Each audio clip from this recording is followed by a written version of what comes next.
The count of Monte క్రిస్టోలో కథ ఇది.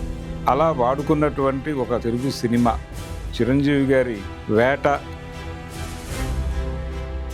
అండమాన్ జైలుకి పంపించేస్తారు. అక్కడి నుంచి అతను బయటపడటం, వీళ్ళ మీద పగ తీర్చుకోవడం, ఇదంతా యాజ్ ఇట్ ఈజ్గా అలెగ్జాండర్ డ్యూమాస్ రాసిన పద్ధతిలోనే నడుస్తుంది.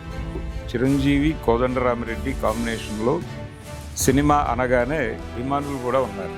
కమల్ హాసన్తో భారతీరాజా గారు తెరకెక్కించిన ఖైదీ వేట అని పెట్టారు.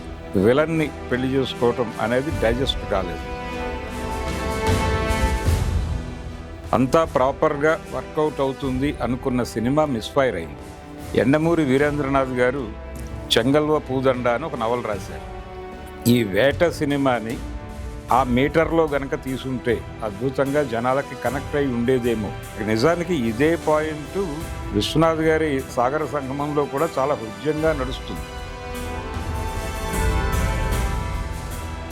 దాదాపుగా వేట సినిమాలో చిరంజీవి, జయప్రద, అక్కడ కూడా మళ్ళీ మోహనే.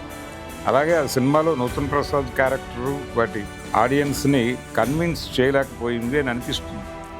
క్యాస్ట్ ఇష్యూని పట్టుకొచ్చి ఒక అగ్రకులం అమ్మాయిని ఇతను ప్రేమించటం, జైల్లో ఒక విప్లవకారుడితో ఇతనికి పరిచయం, అది వీరేంద్రనాథ్ గారి నుంచి అడాప్ట్ చేసి డెఫినెట్గా వేట సినిమా అప్పటి ప్రేక్షకులకి కొత్తగా కనిపించి ఉండేది.